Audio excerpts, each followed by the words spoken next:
Bonsoir à tous et bienvenue dans ce point de l'actualité. Direction l'Allemagne, précisément à Hambourg. Le Premier ministre a eu une rencontre ce dimanche avec la communauté ivoirienne vivant en Allemagne. Échange sur les questions d'actualité nationale. Robert Begré-Mondé les a exhortés à être les meilleurs ambassadeurs de la Côte d'Ivoire à l'étranger. Et ici sur place, la présidente du Sénat, Kandia Camara, va procéder à l'ouverture de la deuxième session ordinaire de l'année 2024, le jeudi 10 octobre. Une cérémonie à la Fondation Félix Houphouët-Boigny pour la recherche de la paix à Yamoussoukro. En marge de cette cérémonie, il va se tenir sur 2 jours un colloque des Sénats d'Afrique. Les travaux se tiendront autour du thème « Idées de Sénat et expérience sénatoriale ». En Afrique, le sénateur Sidibé Vali, le président du comité scientifique, a expliqué les enjeux de ce colloque. C'est un pas en avant vers la transition numérique en Côte d'Ivoire qui vient d'être posé. Le ministre de la Transition numérique et de la digitalisation, Khalil Konaté, a inauguré un data center.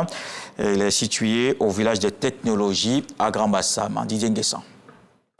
Un data center ou centre de données est une infrastructure composée d'un réseau d'ordinateurs et d'espaces de stockage.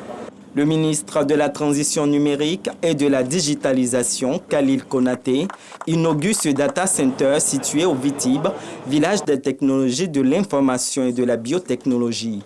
Ce centre offrira un environnement optimisé pour des équipements informatiques dans une installation de pointe. Les data centers aujourd'hui, au niveau mondial et global, sont au cœur de presque tout ce que nous faisons sur Internet, sur le cloud. Toutes les transactions, tout le contenu que nous consommons doit être hébergé quelque part. Toutes les transactions qui se font au niveau bancaire se font sur des serveurs, idéalement hébergés dans des data centers de dernière génération avec des mesures et des infrastructures de sécurité, qui veut dire que les équipements de nos clients sont toujours sécurisés, sont toujours dans un mode actif. Il n'y a pas de ce qu'on appelle en anglais du downtime, ce qui permet que tout se passe, disons, dans les meilleures des conditions, dans des conditions optimales, pour que nos clients puissent fournir à leurs clients les services et les contenus dont ils ont besoin. Ce premier centre de données de niveau 3 apportera son soutien à la Côte d'Ivoire en favorisant la transformation numérique et en établissant un lien entre la connectivité internationale et locale. Dans le reste de l'actualité en République démocratique du Congo, la campagne de vaccination contre le virus Mpox a officiellement débuté ce samedi. Le pays d'Afrique centrale est de loin le plus touché au monde par cette maladie. La campagne va concerner dans un premier temps les personnels de santé et les communautés à risque.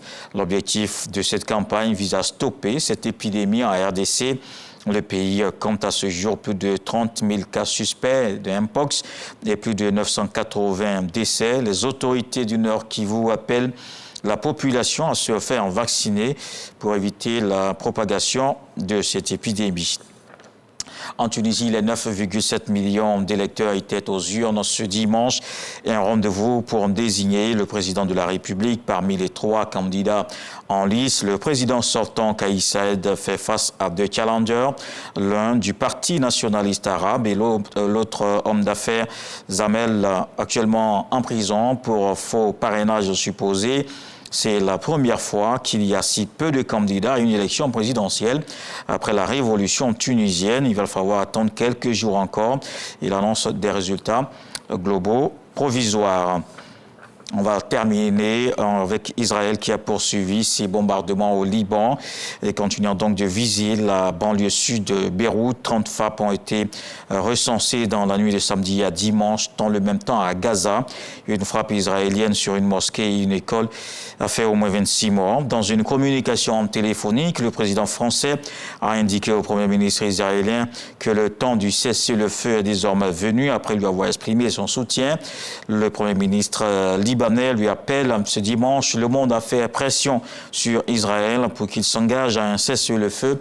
Le secrétaire général de l'ONU, Antonio Guterres, réclame lui de libérer les otages et de faire taire les armes. On se retrouve à 20h pour la grande édition.